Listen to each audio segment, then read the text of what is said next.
Hello Reapers, my name's Seth and we are back again with some more Trove. Today we're going to be giving the final verdict review of the Vanguard.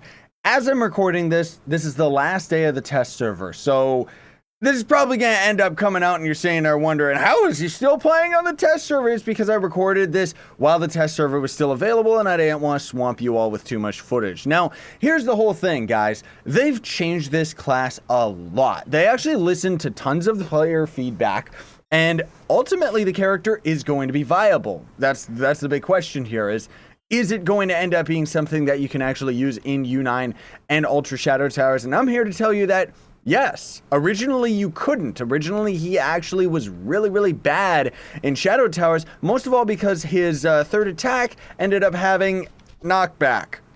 And it was absolutely disgusting. Whereas now we actually have finally seen a removal of the knockback. So I'm going to be most of all today focusing on Shadow Towers, but then we're also going to end up going into U9, which means I'm going to have to change some of my gear and stuff.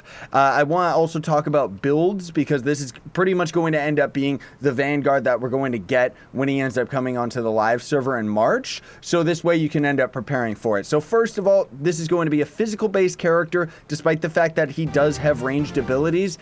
You can just go ahead and ignore that, because the fact of the matter is that this guy he's a melee character, right?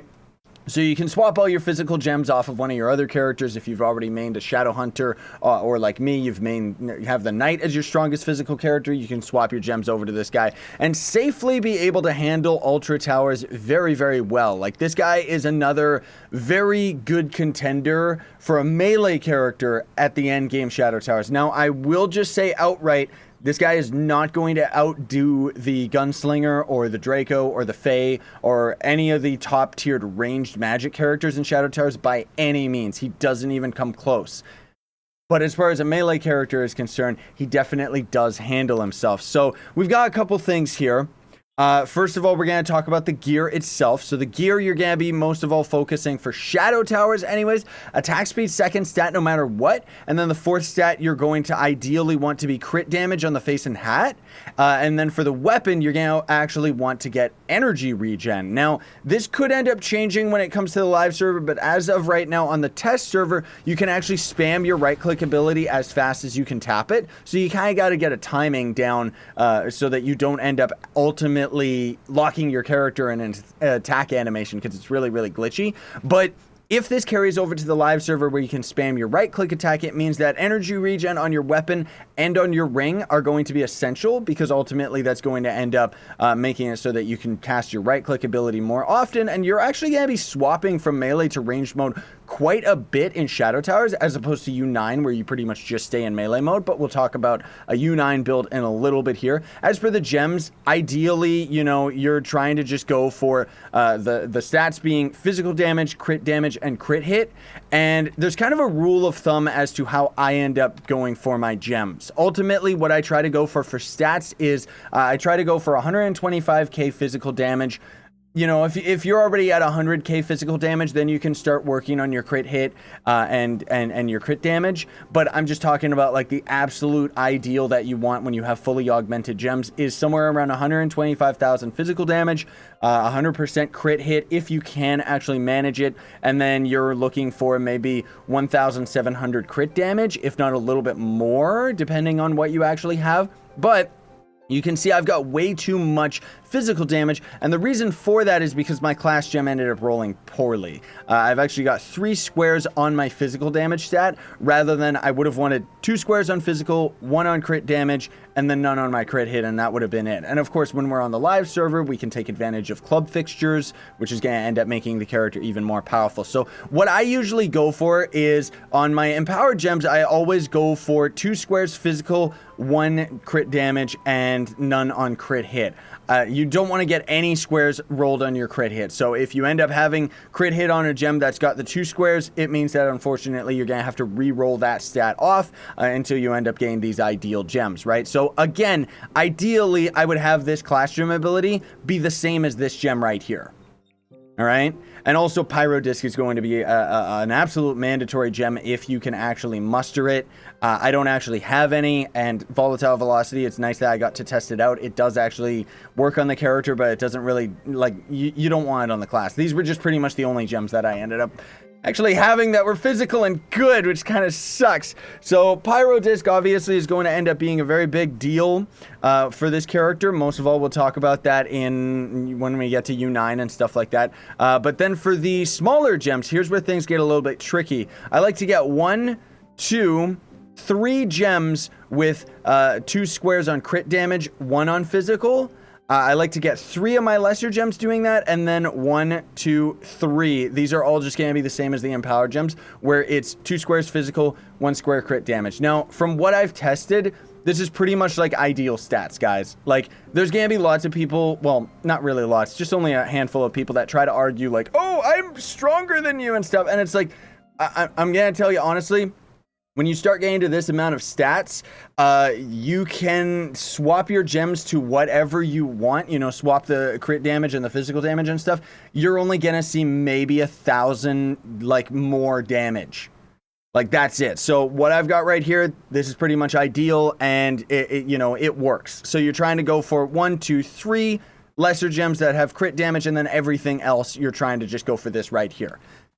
Whew. Anyways, let's get into the Shadow Towers so that I can show you what this is all about. So just to confirm, you can actually fight most of the bosses, like the Titan bosses, with the Vanguard, but he's not going to be ideal for that. Ultimately, I would actually suggest that you go for a magic-based character, like magic damage, because they're going to end up handling themselves on the Titan bosses a lot better. Gunslinger, I still think, takes the cake for being the absolute strongest against Titan bosses, while Draco is a close second. And Draco is actually the fastest character that can clear just these normal Shadow Tower arenas, near as I can tell, just because I did kind of a side-by-side comparison talking about like the Gunslinger and the Draco and stuff, but I'll have another video that's going to talk about that, obviously, because today we're focusing on the Vanguard. Now that we don't have the knockback, it's going to be a very, very big deal, and we've also seen his abilities change from the original video that I ended up making talking about this character, where now when we're in range mode, our number 1 is not only going to give us increased attack speed, but it's also going to increase our magic damage by 50%. So ideally, what you're trying to do is cast your number 1, use your ult to go to melee mode, right click to cast your laser, and then just cast your number 1. And now we're actually doing absolute mega damage for like a very brief moment. However, you can see that we already ran into the issue. This should be ironed out when it comes to the live server, where I tap my right click a little bit too fast, like my laser eyes, and I can't do anything right now. My character is completely locked out of its animation. This is something that happens with the Dino Tamer very often as well, when you get stuck in an attack animation, and the only way that you can fix it, unfortunately, is by swapping classes. So hopefully it ends up getting fixed by the time it goes to the live server, but the fact of the matter is that Dino Tamer is still affected by something like this, so I wouldn't be surprised if they didn't fix it on the Vanguard, which is a little bit disappointing because, I mean, now we ended up losing all of that beautiful damage, right? But the biggest point that I'm trying to argue right here and talk about why this character is viable, and I mean, you can already just plainly see it, this is Daughter of the Moon. This is Ultra Daughter of the Moon. These are the strongest enemies in the entire game as of right now. You know, the Titan bosses are powerful, don't get me wrong, but this is the real challenge. You know, like getting through the Titan bosses isn't really that much of a problem once you actually know their strategy. And I mean, their strategies aren't like overly complicated or anything, but most of all, you just gotta know which classes can end up exploiting their abilities and stuff, as opposed to this, Shadow Towers, where this is where there's the most damage in the entire game. Like, these guys hurt. They are one-shotting me over and over and over again, which, you know, ultimately is just slowly draining all of my flasks, as you can see, and that's why the flasks and the emblems that I'm using are going to end up being death-defying is one thing that I always use, because otherwise you're always just getting one shot in Shadow Towers, and then I'm using the Unyielding emblem. That's where that barrier is actually going around our character, and you see it's giving us a lot more survivability, and then there's going to end up being, man, we got really, really bad generation here, like seriously, these guys just keep pulling me down and attacking me from long range. It's really, really annoying. But then the other one, of course, you're going to want to go for is Martial Emblem, so that you end up having that extra amount of damage, which maybe I'll be able to survive this. I might not Honestly speaking, I think I got really unlucky with the roll of these enemies, and that's just kind of how it is sometimes. Like, you can see they just keep pulling me in, and then there's all of these ranged enemies that are just slowly destroying me and stuff. And unfortunately, the Vanguard's ranged mode still sucks. Like, it still is not very good, outside of the fact that it does give you more survivability. But as you see, does it really? Am I really getting that much more survivability? And then if you're wondering what my subclass is, as I'm recording this, the visuals are glitched. I do actually have the Knight subclass equipped. I like using that just because it gives me the extra flash, which ends up giving me more survivability. But let's actually try him out with the Lunar Lancer now and see if that ends up doing better than last time, because maybe the damage is going to end up compensating. Also, the fact that at the beginning of the fight, we unfortunately ended up wasting a whole bunch of flash just because... Can you just get inside there? Like, you seriously gotta remove knockback from the normal enemies, 2devs. We ended up losing that combo at the beginning, unfortunately, where we ended up just losing, like, where we ended up getting stuck in the attack animation, right? So pretty much all I'm doing right now is just right-clicking periodically every now and then. This is also, like, the worst arena generation ever. Like, this arena absolutely sucks with these tiny little holes, because most of your attacks don't have enough AoE to hit these enemies when they're inside the little...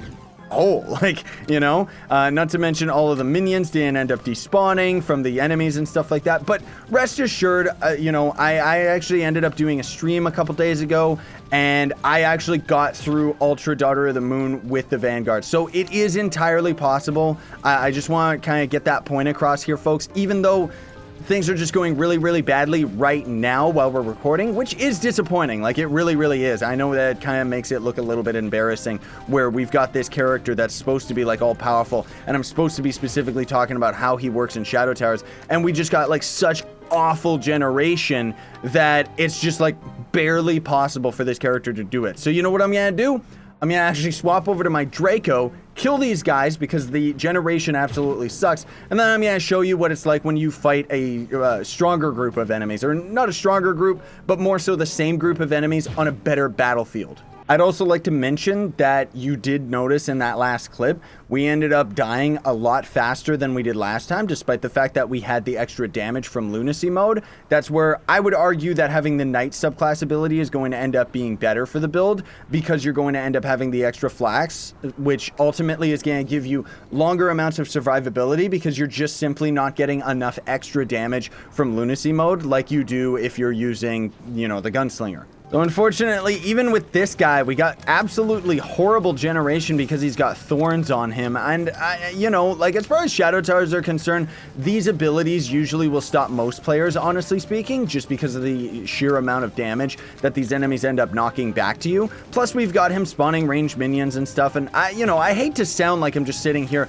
making an excuse where it's like, oh, yeah, the bad generation. But in most cases, what you'll actually end up doing in the late game when you end up getting generation like this is just respawning and trying again and hoping that the generation of the boss abilities ended up being something different. I'd also like to point out that while you're in melee mode, your number 1 ability is actually going to end up giving you 25% reduced damage intake as well. That was another new thing that they ended up changing with the class. Oh no, he's stuck again! Like, stupid game! And now that means that I lost. Like, I was actually getting really close. I would have beat him this time, but my character got stuck in the animation. Like, I have to swap classes, which means I'm ultimately going to end up dead because my flasks aren't going to trigger.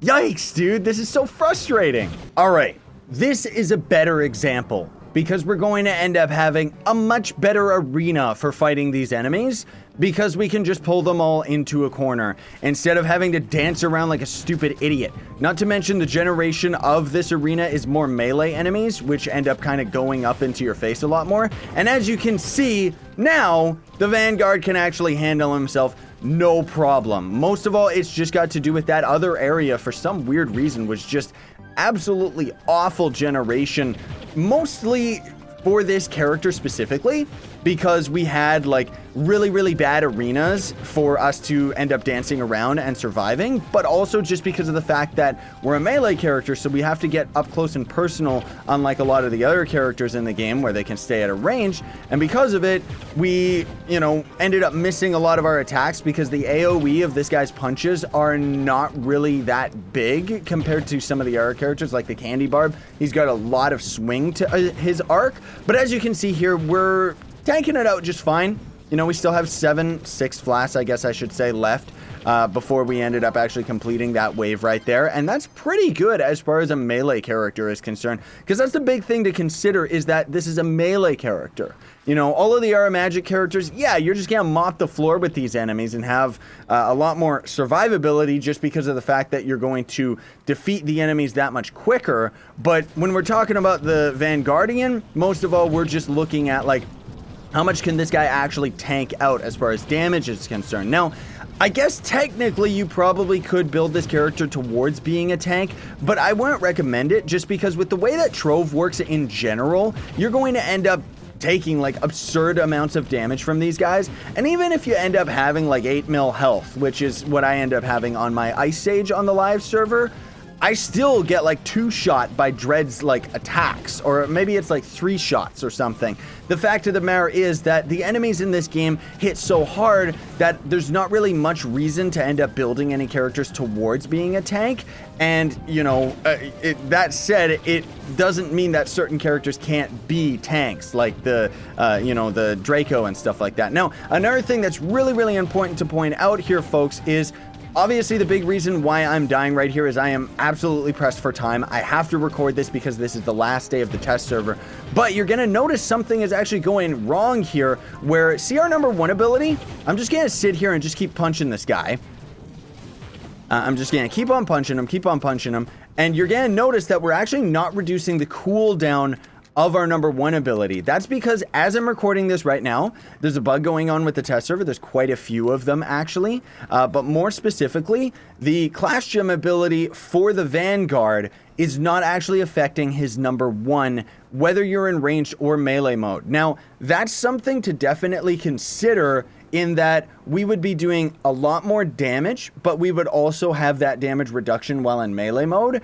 And ultimately, that would be why we would be able to get through even that more difficult generation that we saw at the first few waves. That would actually have been a lot easier if we actually were reducing the cooldown of our number 1, because essentially we can spam it, and that's going to end up being extra damage to the character, while again, we're going to end up getting that 25% reduced attack damage from enemies, which means that you're going to end up surviving 2 attacks. So even though I said we were going to end up messing around with this character in U9, that took a lot longer than expected, didn't it? So I think we're going to call it here. As far as U9 is concerned, the Vanguard hasn't really changed. He's actually gotten increased damage as well, just with the recent hotfixes that they ended up putting out just before they pulled the PTS server offline.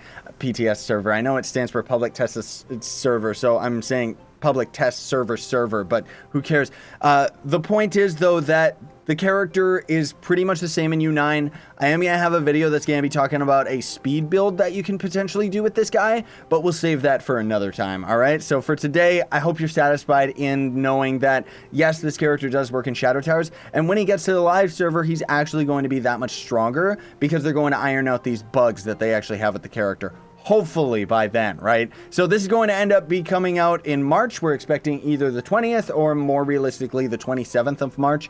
Just kind of makes sense. But in either case, thanks for watching, folks. Really do appreciate you watching. Hope you enjoyed. Don't forget to like, share, favorite, and subscribe for more daily content. I got links to my merch store in the description, as well as Gawkbox, where you can donate to me for free. Sayonara and stay epic, everybody.